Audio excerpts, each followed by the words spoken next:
प्रस्तुत जो पद है ये देव कवि द्वारा रचित सवैया छंद में। इस पद में एक नायिका या एक गोपी अपने स्वप्न का वर्णन करते हुए दूसरी गोपी से कहती है कि झहरी झहरी झीनी बूंद है परती मानो, गहरी गहरी घटा घेरी है गगन में।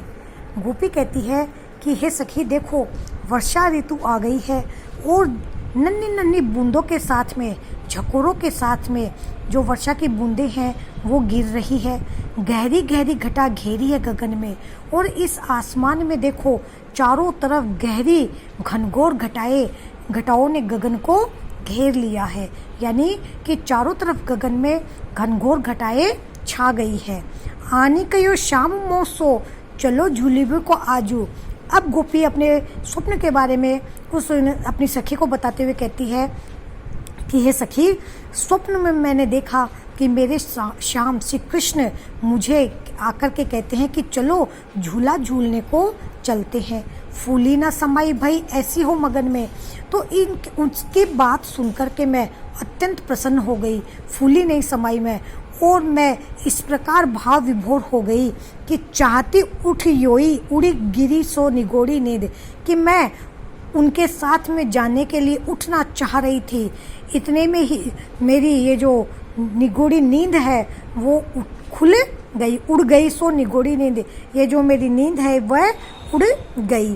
सोए गए भाग मेरे जागी वो जगन में, कि मैं जो मेरे भाग्य थे वो मेरे भाग्य सो गए जैसे ही मैं स्वप्न से जागी। आँखें खोली देखो तो घन है न घनश्याम। हे सखी, जब मैंने अपनी आंखें खोल करके देखी तो ना तो मुझे वहाँ पे कोई घन यानी कि बादल दिखाई दिए और ना ही मुझे मेरा श्याम दिखाई दिया। वे छाई बूंदे मेरे आंसू है दृगन में।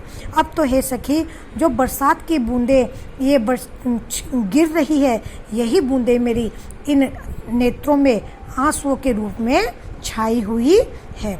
इस पूरे पद में कवि ने ब्रज भाषा में इसको रचा है।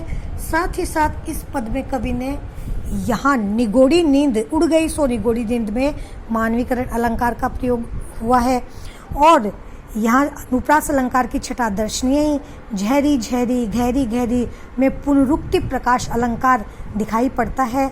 और सबसे बड़ी बात यहाँ पर कवि ने जो इस पूरे पद में श्रृंगार रस की प्रधानता दिखाई है, संयोग श्रृंगार भी है तो साथ ही साथ वियोग श्रृंगार की भी छटा इसमें कवि के द्वारा रचित है।